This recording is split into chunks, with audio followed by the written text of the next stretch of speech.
Pues bendito Señor, ponemos en tus manos este tiempo de estudio y te pedimos que tú nos hables, nos edifiques, nos consueles, nos confortes, nos llenes de tu espíritu, hagas tu obra en nuestras vidas con tu palabra, Señor.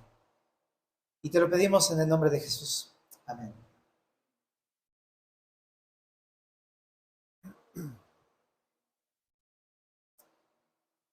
Bueno, pues Dios ha creado a esta nueva humanidad llamada la Iglesia, la ha creado en Cristo Jesús. En Cristo Él ha hecho una nueva comunidad llamada la Iglesia. Esto lo encontramos en el capítulo 2, verso número 15, de la cual forma parte todo aquel que cree en Jesús, ¿no? Gente de toda raza, de cualquier color de piel, de cualquier nacionalidad, y solamente es por creer en Jesús, no por obras, sino por fe, ¿no? A través de la fe, por gracia. Y en el capítulo 4, Pablo explica la importancia de que esta nueva humanidad viva de acuerdo a una nueva naturaleza que Dios nos ha dado, que hemos recibido de parte de Dios, el cual es justo y santo. Por eso en el capítulo 4, verso 22 al 24, decía Pablo, en cuanto a la pasada manera de vivir, despojaos del viejo hombre que está viciado conforme a los deseos engañosos y renovaos en el espíritu de vuestra mente y vestíos del nuevo hombre creado según Dios en la justicia y santidad de la verdad. Pero la pregunta es esta. Ok, dices que debemos de vestirnos de acuerdo a este nuevo hombre creado según Dios, pero ¿cómo es la vestimenta de este nuevo hombre? ¿Cómo se ve este nuevo hombre en la práctica? ¿Cómo se ve esta nueva naturaleza dentro de esta nueva comunidad llamada la Iglesia? Bueno, pues es la pregunta que vamos a contestar en esta mañana en 6 puntos, 6 actitudes que vamos a ver. Ahora, esos son contrastes que nos muestran la solución del Señor, ¿no? Pero esta solución, vas a verlo en cada uno de los contrastes, no habla meramente de la negación de tus propios deseos únicamente, sino que además de la negación de tus deseos, tiene que ver con el sometimiento de esos deseos a Dios. Y lo vamos a ver ahorita. Nos va a estar diciendo una y otra vez, no esto, pero haz esto, ¿no? No hagas esto, haz esto otro. Entonces vamos a estar viendo que esa es la solución. Bueno, pero vamos a ver el primer punto. ¿Cómo se ve esta nueva naturaleza? ¿Cómo se ve en la práctica esta nueva naturaleza, este nuevo hombre? Número 1, este nuevo hombre habla verdad. Dice en el verso 25, por lo cual, desechando la mentira, hablad verdad cada uno con su prójimo, porque somos miembros los unos de los otros. Esta palabra desechar es la misma del verso 22, despojarse. También se puede traducir como quitarse o dejar a un lado. ¿Qué? La mentira. Esta palabra, la mentira, es la palabra pseudo, ¿no? De donde viene pseudo cristiano, ¿no?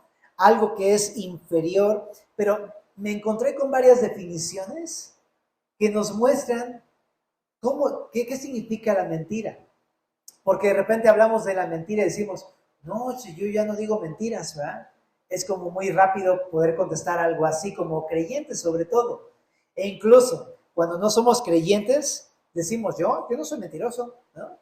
Una vez me encontré a una persona en cierto lugar donde fuimos ahí a servir y le decíamos, es que todos hemos mentido. Me decía, yo, desde que tengo uso de razón, nunca he hecho una mentira. Ajá. Y así pensamos antes cuando no conocemos del Señor. Pero esta palabra la puedes traducir de varias maneras, fíjate.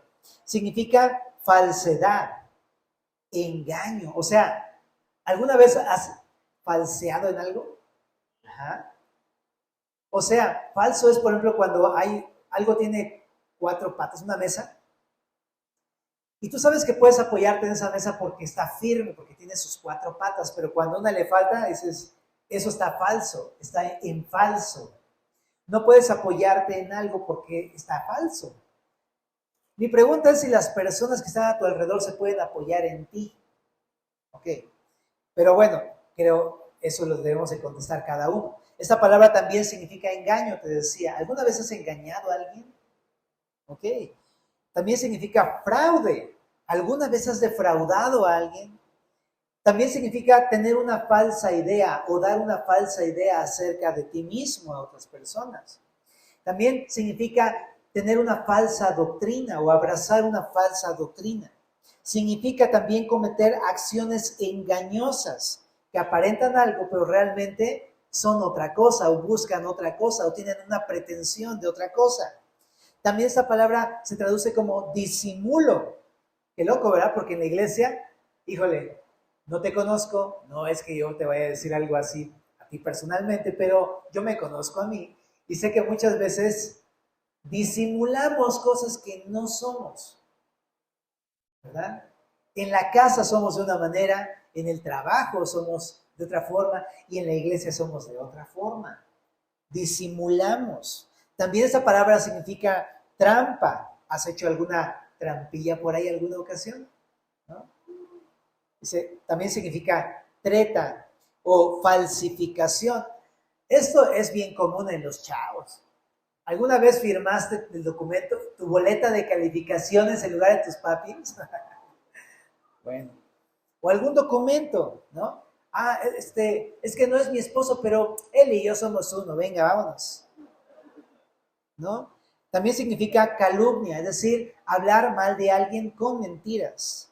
Cuento, de donde luego decimos, este cuate es puro cuento, porque sabes que todo lo que te dice es puro choro, mareador, ¿verdad? Y así hay personas, sobre todo, ¿has escuchado hablar de este tipo de personas que, no hombre, se saben de todo? Y tú dices, no sé si le creo o no le creo, se me hace que es puro cuento. También se puede traducir como embustero, alguien que comete embuste. En la RAE, en este diccionario de la Real Academia de la Lengua Española, dice esto. Es una expresión, o sea, una palabra o palabras, una expresión o una acción contraria a lo que se sabe de ti, se piensa de ti, se cree de ti o se siente de ti. Qué interesante esta definición que pone ahí la RAE. Pero bueno, creo que todos entendemos entonces a la luz de esto qué es la mentira. No solamente es algo que, o sea, decir mentiras, eso obviamente está mal, ¿verdad? Pero tiene que ver con todos estos tonos y matices que acabamos de decir, ¿verdad?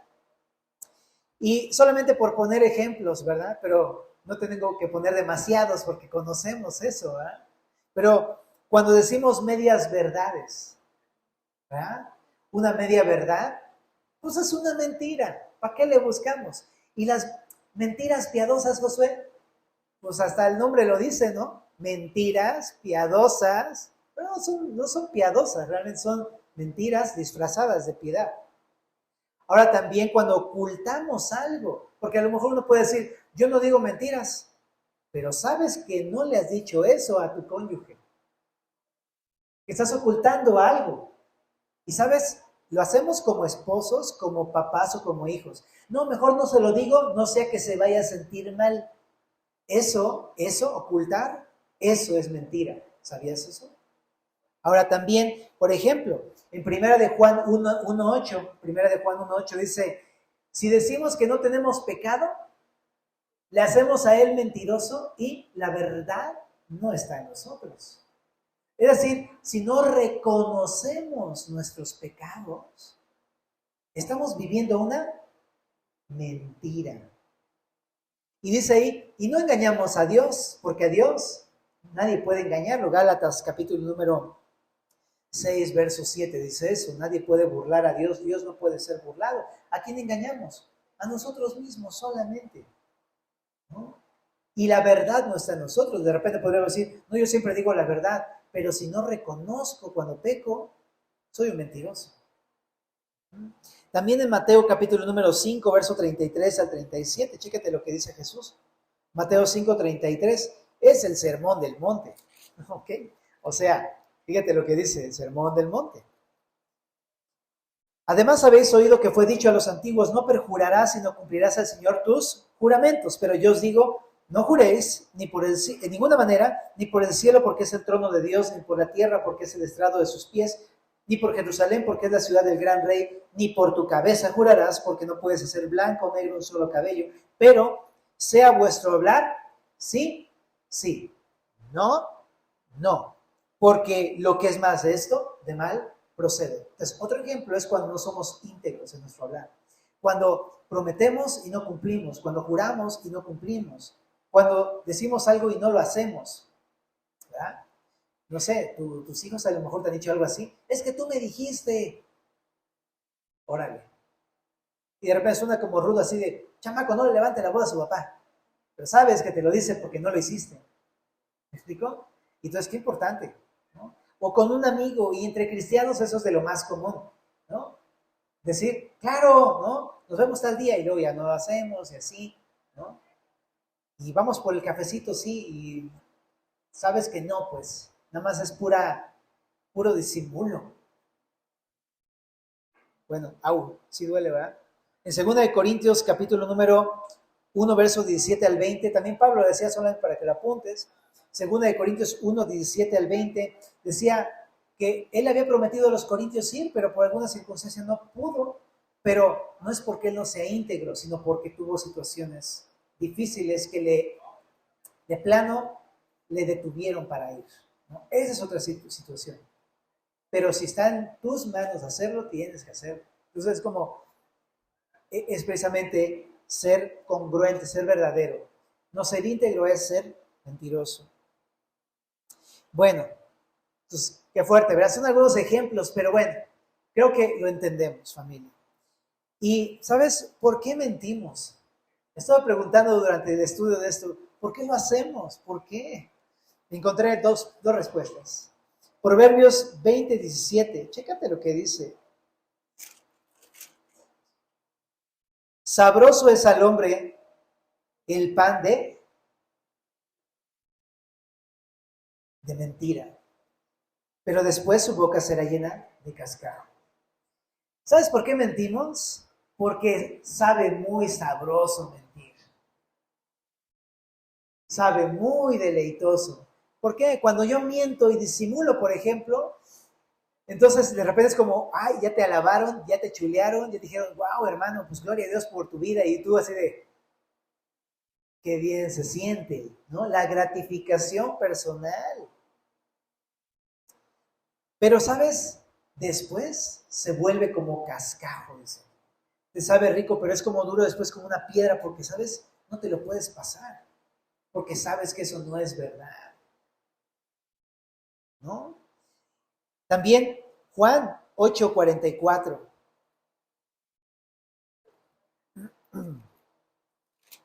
Jesús habló de la mentira. Dijo, lo voy a ahorita explicar, pero él le decía a los que lo cuestionaron, vosotros sois de vuestro padre el diablo y los deseos de vuestro padre queréis hacer. Ahora chécate, ¿por qué está diciendo esto Jesús a esas personas? Bueno, resulta que Jesús es la verdad y él vino a mostrar la verdad a su pueblo primeramente, pero su pueblo no lo recibió. Y acusaban a Jesús de tener un espíritu demoníaco, engañoso, que él era un mentiroso. Y le decían a Jesús, nuestro padre es Abraham, nuestro padre es Dios. Pero Jesús nos confronta y le dice, no, su padre no es Abraham ni Dios, porque si fuera o Abraham o Dios, harían las obras de Abraham o de Dios. Pero ustedes dicen pura mentira. ¿Sabes quién dice pura mentira? Dice ahí en el verso 44. Vosotros sois de vuestro padre el diablo y los deseos de vuestro padre queréis hacer. Él ha sido homicida desde el principio y no ha permanecido en la verdad porque no hay verdad en él. Cuando habla mentira, de suyo habla porque es mentiroso y padre de mentira. Le dice a estos religiosos que lo estaban cuestionando, si Dios fuera tu padre dirías la verdad. Si Abraham fuera tu papá harías obras de verdad, pero no, están diciendo mentiras. A mí me están rechazando y aparte quieren matarme. Por eso los confronta de esa manera tan directa a estas personas. Pero dentro de toda esta frase encontramos algo, el origen de la mentira. El origen de la mentira es el diablo. Y lo vemos desde Génesis, ¿no? Cómo el diablo engañó a Eva y le dijo, con que Dios te dijo que no podías comer de ese árbol, no morirás, ¿te acuerdas? Génesis capítulo número 3. Y le mintió y ella abrazó la mentira y pecó. Y también pecó Adán. Entonces, chécate que desde el principio así es el diablo. Y sabes, cuando uno dice mentira, uno está escuchando la voz del diablo. Exactamente. Él es el origen de la mentira. Ahora, todo eso lo digo ¿por qué? Porque de repente decimos, ay, ¿qué tiene de malo? Fue una mentirilla, a nadie lastimé. Pues sí, pero al decir esa mentirilla nos asociamos con el diablo. Lo que quiero mostrarte es que la mentira no es poca cosa. El fraude, la calumnia, todo lo que hemos visto, el engaño, el disimulo, la falsificación, el cuento, el embuste, todas estas cosas que estamos diciendo provienen del mismo diablo. Entonces es muy pecaminoso. Es muy mala la mentira en nuestras bocas. En Gálatas 6:7 dijimos, a Dios nadie le puede engañar porque Dios no puede ser burlado, dice el versículo. En el Salmo 5:6 incluso dice ahí,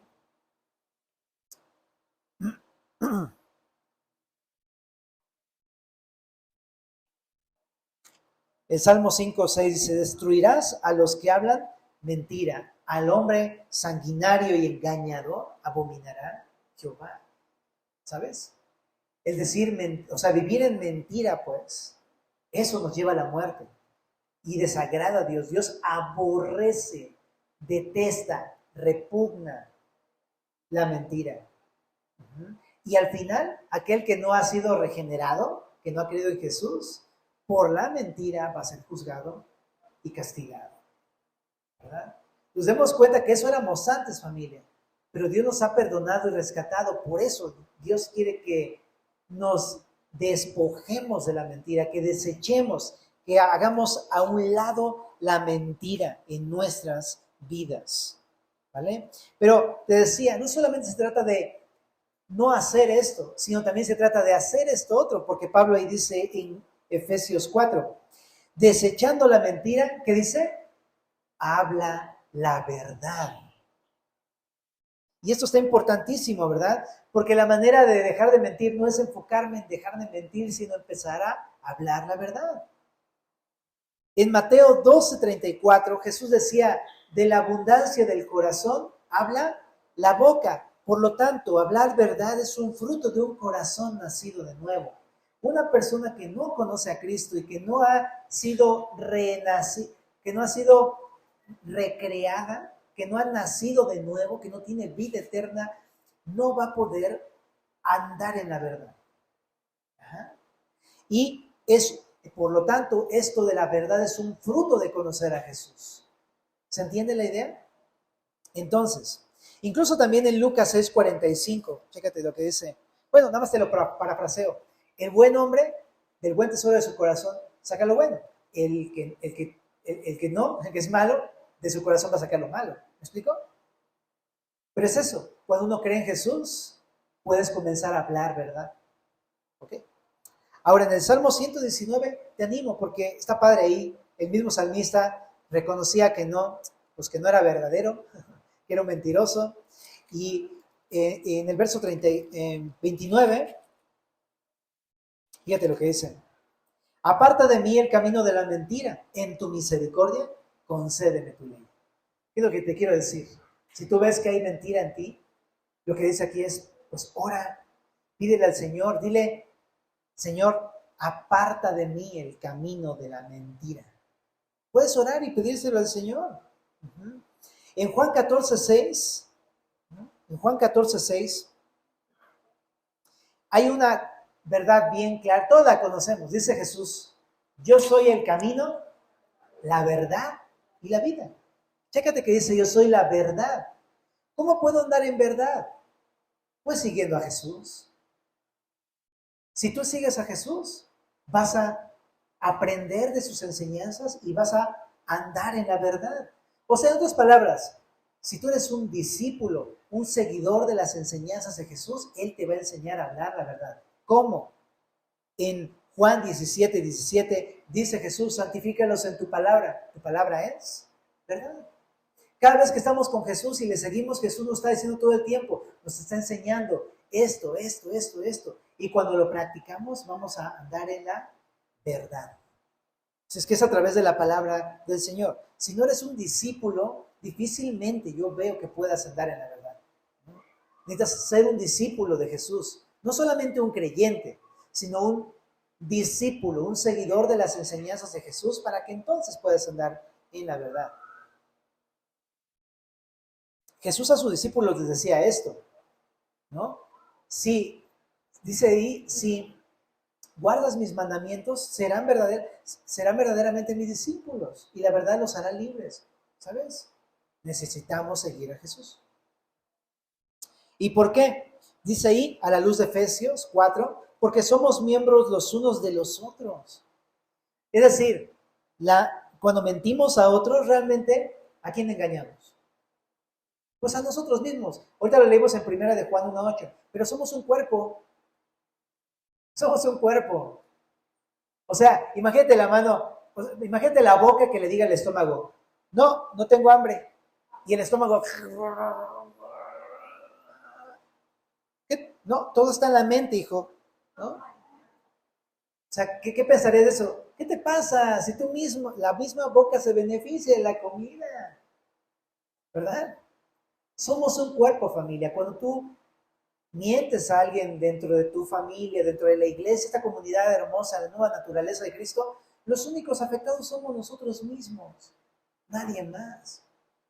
Por eso ahí dice, porque somos miembros los unos de los otros. Cuando tú mientes, tú mismo te dañas y dañas a otros. Pero cuando tú hablas verdad, entonces tú mismo te beneficias y beneficias a los demás. Porque eso suena muy necio mentir, ¿verdad? A la luz de esto.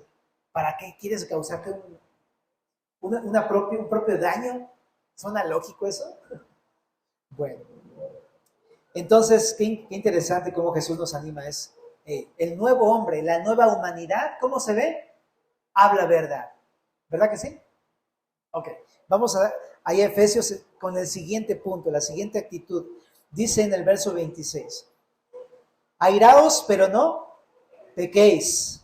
No se ponga el sol sobre vuestro enojo, ni deis lugar al diablo. Airaos, pero no pequéis. Esta frase dice algo así como, enójate, pero no peques. Más o menos así, parafraseado, ¿ok? ¿Y eso qué significa? Significa que el enojo, por tanto, o la indignación, también se puede traducir así, en sí no es pecado, ¿sabías? Creo que lo hemos dicho antes varias veces, pero el enojo en sí no es pecado, es un sentimiento que Dios ha creado en nosotros como el temor, el celo, etcétera. Son sentimientos que Dios ha creado. Lo malo es cuando permitimos que el enojo nos controle y le soltamos el freno y empezamos a responder mal, en pecado. Por eso es que la NTV lo traduce de la siguiente manera: no pequen al dejar que el enojo los controle. La palabra de Dios para todos dice, no permitan que la ira los haga cometer pecados. ¿Te das cuenta cómo son dos cosas diferentes? No se trata de reprimir el enojo, se trata de saber responder ante las situaciones. Qué loco, ¿no? Yo siempre pensé que nunca te enojes, es como, pues ya sabes, como la Mona Lisa, ¿no? Pero no. O sea, el enojo en sí no está mal. ¿Quién no se enojaría de ver que alguien le pega a una persona? ¿Quién no se indignaría por eso? Es natural y es más, es lógico que te enojes cuando ves una injusticia. Pero, ¿de qué manera vamos a responder? Eso lo hace la diferencia. La gran diferencia es, te equivocas en el tráfico, ¿qué te hacen?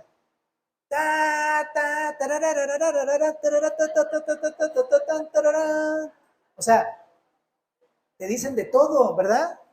¿Por qué? Pues porque precisamente le sueltan el freno al enojo, porque no responden, no saben cómo lidiar con eso. Familia, nosotros somos creyentes, somos parte de una nueva humanidad. Entonces, Entonces, la pregunta es, entonces, qué padre que me lo dices, entonces puedo enojarme, porque dice ahí, aírate, nada más no peques. Entonces, ¿está promoviendo el enojo? Déjame decirte, no está promoviendo el enojo, ¿ok? No está promoviendo eso, pero va a suceder, o sea, aunque no quieras. Pero el punto aquí es que lo que está diciendo es, no está alentando, sino está diciendo, más bien, somételo al Señor cuando suceda. Aprende a lidiar con él. Y sabes, lo digo así, deja que el Espíritu Santo controle ese enojo. En Gálatas 5:22 dice que el dominio propio es un fruto del Espíritu. Por eso, cuando te enojes, es como, ok, Señor, tú me has dado dominio, tu Espíritu me ha dado dominio. Somete ese enojo al poder del Espíritu Santo.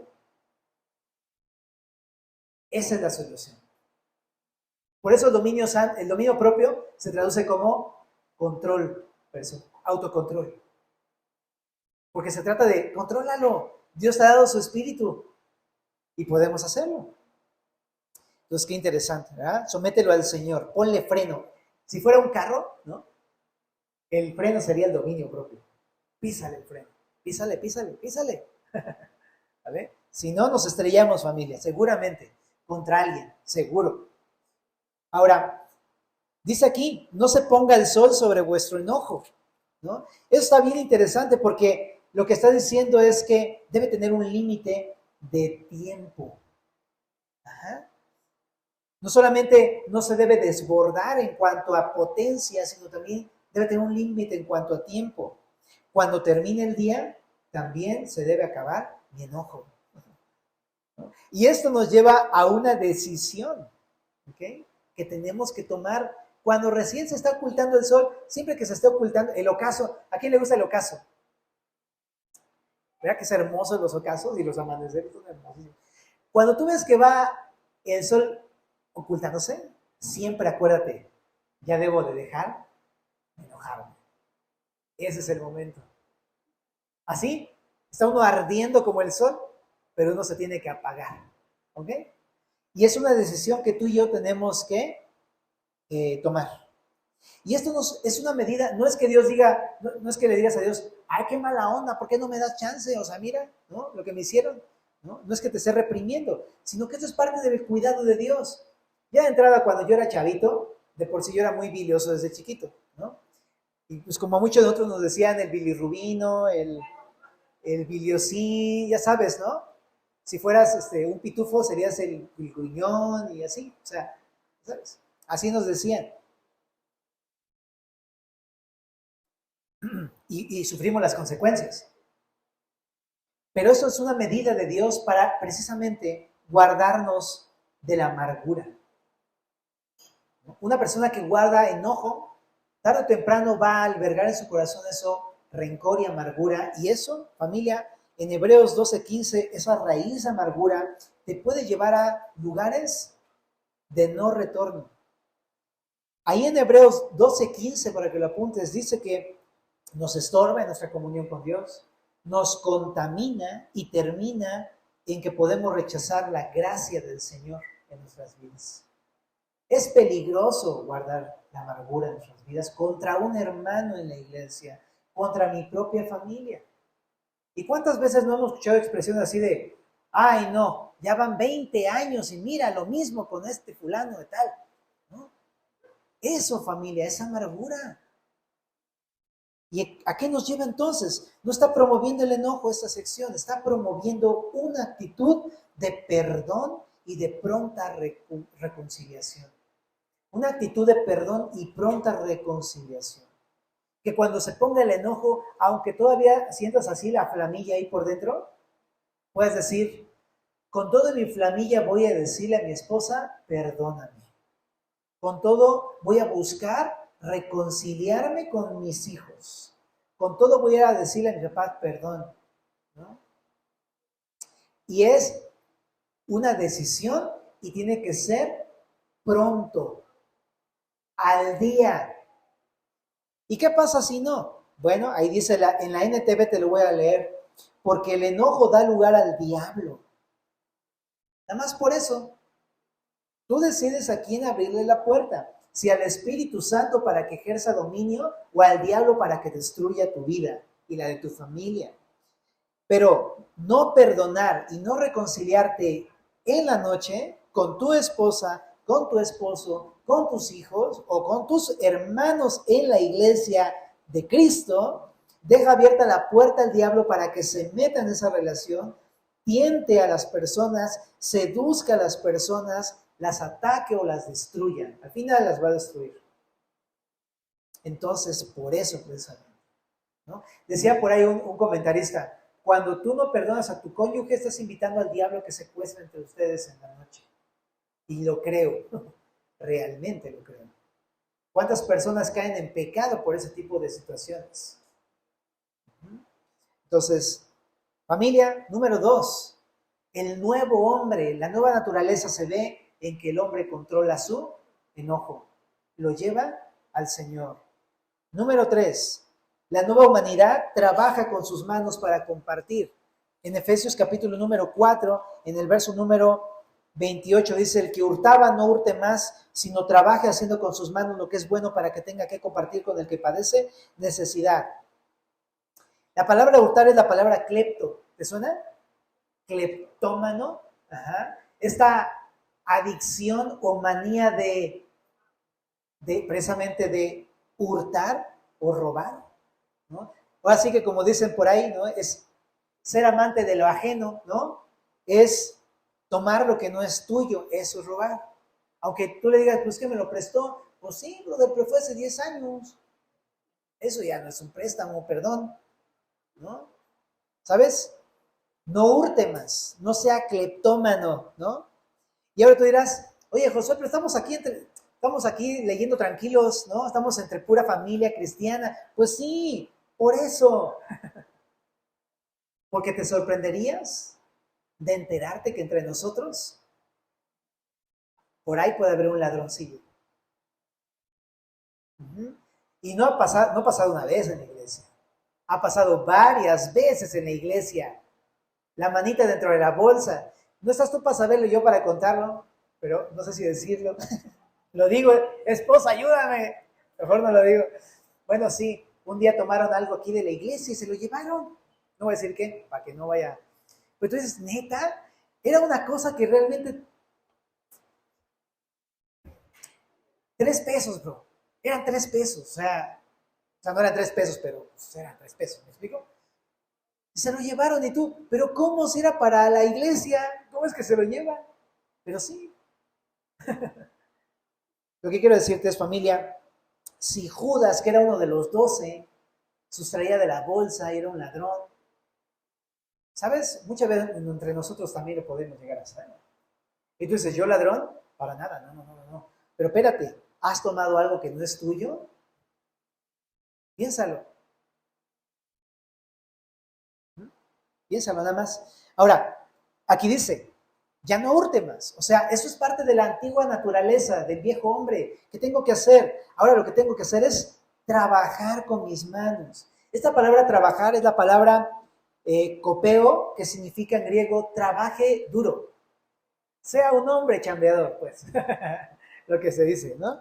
Y dice, aquí le anoté, los cristianos debemos ser conocidos no por ser unos holgazanes, sino por ser unos hombres y mujeres chambeadores, que trabajan.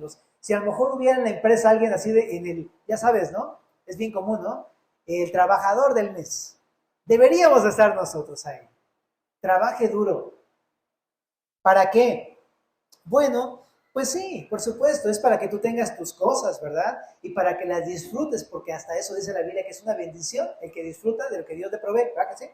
Y toda buena dádiva y don perfecto proviene del Padre de las luces, en quien no hay sombra de variación, todo esto, ¿verdad? O sea, es una bendición poder tener tu dinero para comprarte tus cosas, gloria a Dios, y disfrútalas, y salte al cine, y cómprate tu hamburguesa, todo eso, sí, está padrísimo, hazlo. Pero, dice aquí en Efesios, para que tenga con qué compartir al que padece necesidad. Entonces, ¿qué me lleva a esto? Me lleva a que ese dinero sí es para ti, pero no solamente es para ti, sino que ¿para qué? Para poder compartir con el que padece. Es decir, el Señor nos está librando del egoísmo. En Timoteo 6:6, precisamente nos dice, gran ganancia es la piedad acompañada de contentamiento, porque nada hemos traído a este mundo y sin duda nada podremos sacar. Así que teniendo sustento y abrigo, estemos contentos con esto. Porque los que quieren enriquecerse caen en tentación y lazo y en muchas codicias necias y dañosas que hunden a los hombres en destrucción y perdición. ¿Me ayudas a leer el 10? Porque raíz de todos los males es el amor al dinero, el cual, codiciando algunos, se extraviaron de la fe y fueron traspasados de muchos dolores, ¿no? Entonces, es eso, familia. El Señor nos salva de nosotros mismos, del egoísmo, de la adoración al yo, solamente para mí, mío y de mí, y ya. Quiere que aprendamos a servir a los demás, porque el Hijo del Hombre no vino para ser servido, sino para servir y dar su vida en rescate por muchos. Así es que se trata de, lo tengo, gloria a Dios, gracias Señor, pero puedo compartir, puedo dar, ¿verdad? Y nos guarda de la codicia que nos puede llegar a apartar de la fe. Bueno, regresando a Efesios, también dentro de ese punto anoté, nada más para que lo anotes ahí al margen, en Filipenses 2:4 dice, no mirando cada uno lo suyo propio, sino también cada uno lo de los demás. Como Jesús, el cual siendo en forma de Dios, no estimó el ser igual a Dios como cosa que aferrarse, sino que dice ahí, despojó a sí mismo, se hizo siervo y murió en la cruz. Bueno, ya te lo estoy parafraseando también, pero es eso, él se negó a sí mismo, él decidió no vivir solamente para sí mismo, con sus riquezas y su gloria, él vino a morir para enriquecernos con su pobreza. Él se despojó para que tú y yo recibiéramos todo lo rico, las riquezas celestiales que Él posee, enriquecernos a nosotros. Pues familia, esto significa trabaja con tus propias manos para servir al Señor, para compartir con el que tiene necesidad. Número 4, ¿cómo se ve esa nueva naturaleza? Siempre habla lo bueno para la necesaria edificación. ¿Te gusta el box? Bueno, pues aquí hay un gancho al hígado, ¿verdad? Porque dice, ninguna, ¿qué dice ahí? Ninguna palabra, ¿qué dice ahí? Corrompida salga de vuestra boca, sino la buena para la necesaria edificación, a fin de dar gracia a los oyentes. Tómala. Lo que dice es, dice ninguna. ¿Sí lo lees conmigo? Ninguna. Y esto es como, ¡ouch! ¿Verdad? De repente abrazamos tanto ese tipo de ideas de yo salí del barrio, pero el barrio no sale de mí, ese tipo de cosas. Pero espérate, sí, pero nos la creemos. O sea, no quiero decir que esté mal tener eso, pero, ¿sabes? Las malas palabras no son parte de la nueva humanidad. Y aquí, dice aquí ninguna palabra, ninguna. La NTV dice lenguaje grosero, ni ofensivo. Grosero es groserías, o sea, palabrotas, groserías, ¿ok? O sea, ni le busques. ¿Es que está mal decir groserías? Pues sí, claro que sí, está mal, es corrompido, va de acuerdo al viejo hombre. Groserías, ofensas. No, pues es que yo no dije ninguna grosería. Pues sí, pero nada más que lo humillaste y lo trapeaste y hasta ya está hasta perjudido el pobre, ¿no? O sea, se trata de eso, familia, no ser ni groseros ni ofensivos. La traducción del lenguaje actual dice malas palabras, ¿no? Algún día tuvimos un discipulado llamado sanas palabras, que tenía que ver con eso, cambiar las malas por las sanas, que son las de la Biblia, ¿no? Las sanas, por supuesto. Las malas esas son mías. La NB dice conversaciones obscenas, o sea, ninguna conversación obscena.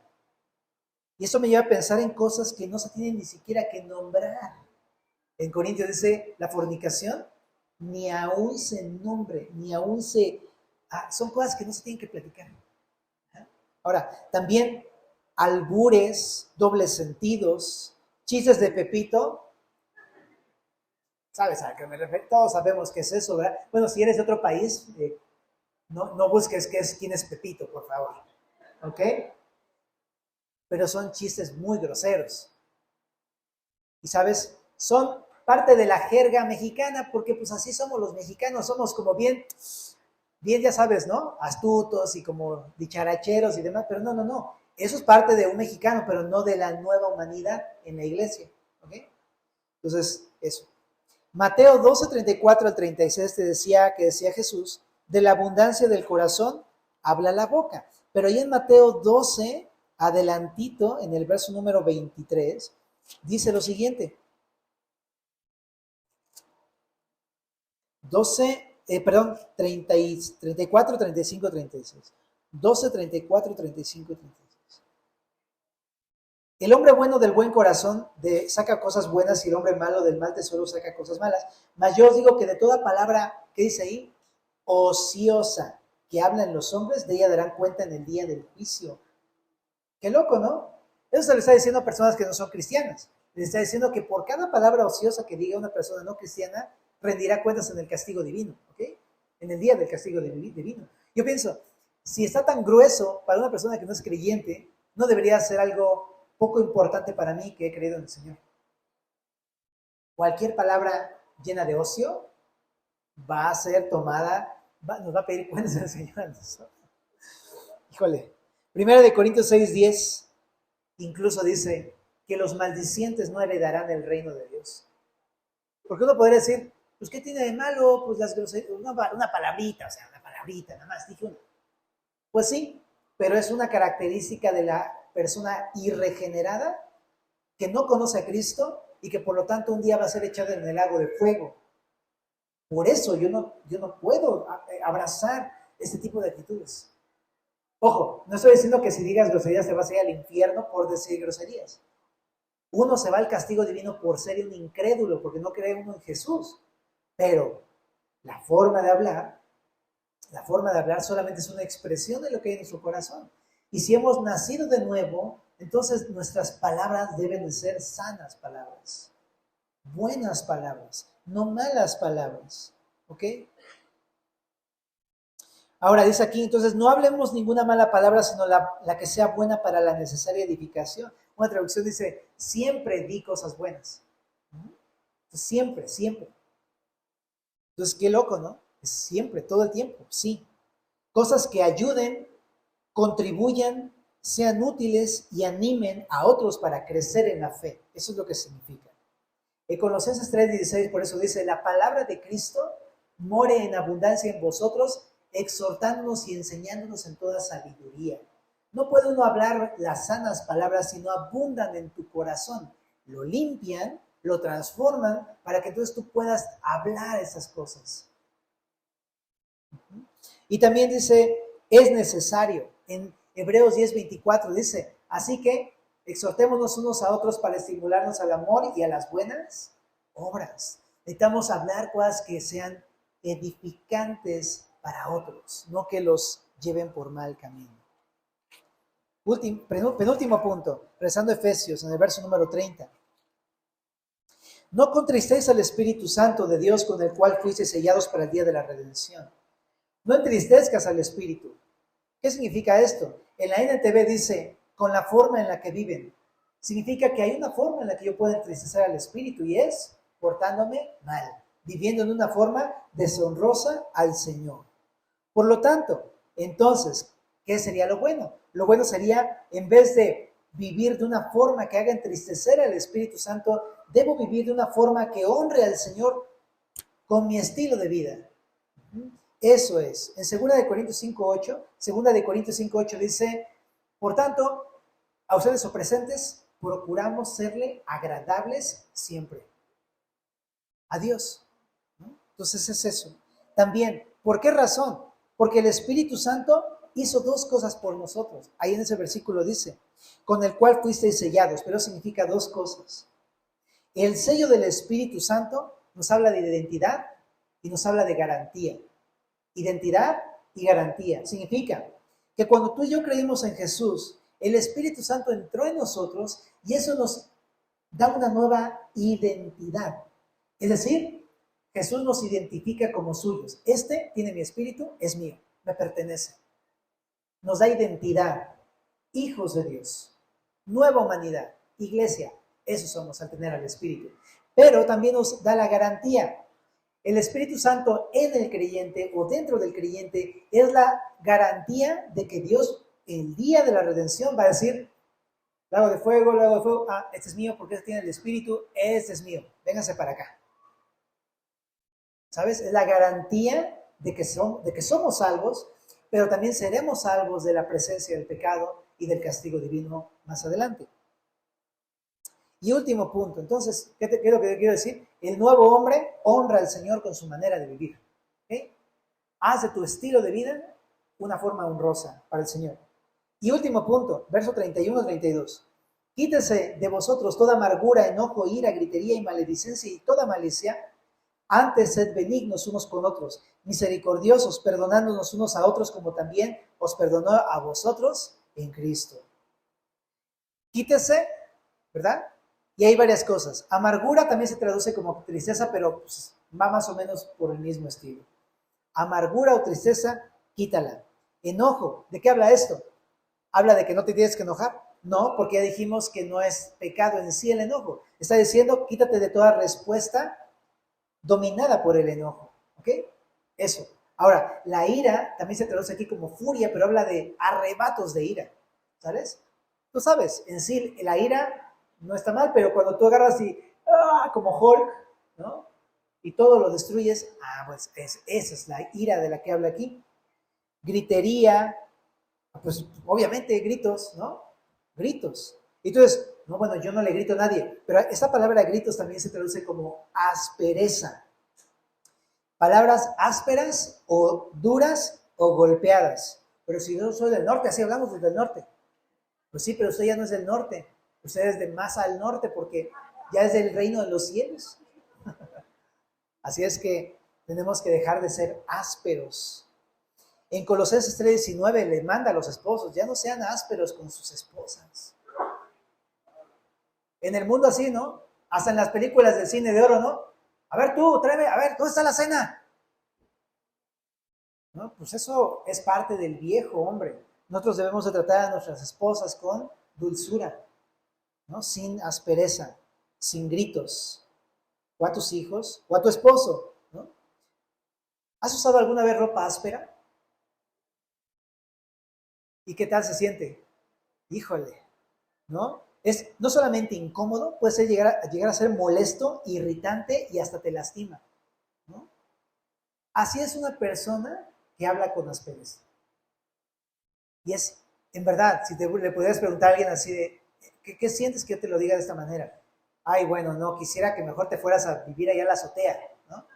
O sí, porque es lastimoso, o sea, bueno, eso. Dice, quítate toda maledicencia, que significa calumnia o insultos, quítalos de tu vida. Toda malicia, o sea, significa mala conducta. Quítate de todo eso, dice. Antes bien, sed benignos, misericordiosos y llenos de perdón. 3 puntos finales. Benignos, la palabra Cristos, ¿sabías?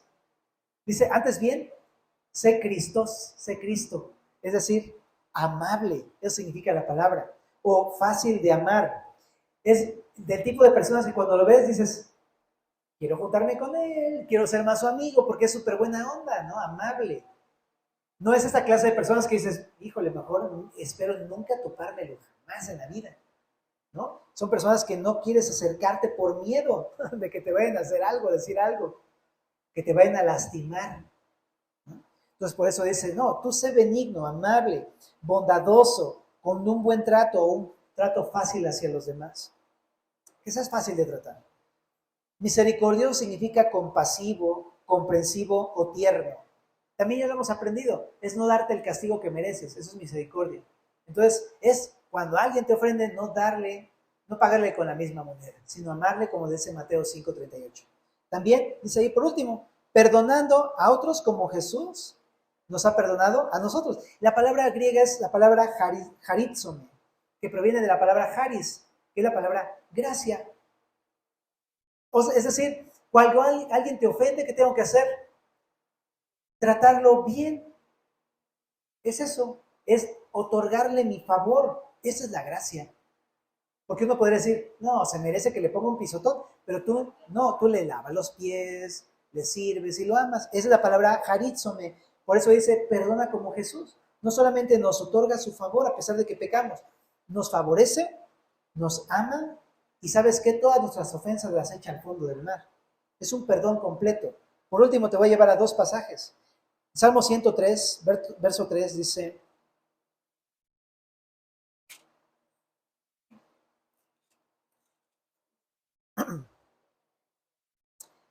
bueno, desde el 1, ¿no? Porque no puedo. Dice, bendice alma mía a Jehová y bendiga todo mi ser su santo nombre. Bendice alma mía a Jehová y no olvides ninguno de sus beneficios. Él es quien perdona, ¿qué dice ahí? Todas tus iniquidades. El que sana todas tus dolencias. El que rescata del hoyo tu vida. El que te corona de, ¿qué dice? De favores y misericordias. El que sacia de bien tu boca de modo que rejuvenezcas como el águila. Y esta es la manera en cómo tenemos que perdonar a los demás. ¿Cuántas veces? ¿No? Bueno, Pedro, por ahí me dijo algo así. Mateo 18, 21 al 22 dice 70 veces 7. ¿Me explico? 70 veces 7. Entonces no nos cansemos de hacer el bien, porque si, ¿qué dice mi esposa? Porque a su tiempo segaremos, si no desmayamos. ¿Oramos? Señor, te damos muchas gracias por lo que nos has hablado esta mañana y también porque pues tú nos estás transformando el día de hoy a través de esta lectura y tu espíritu también y tu palabra. Es que nos ponemos en tus manos, siga siendo tu obra en nuestras vidas en nombre de Cristo.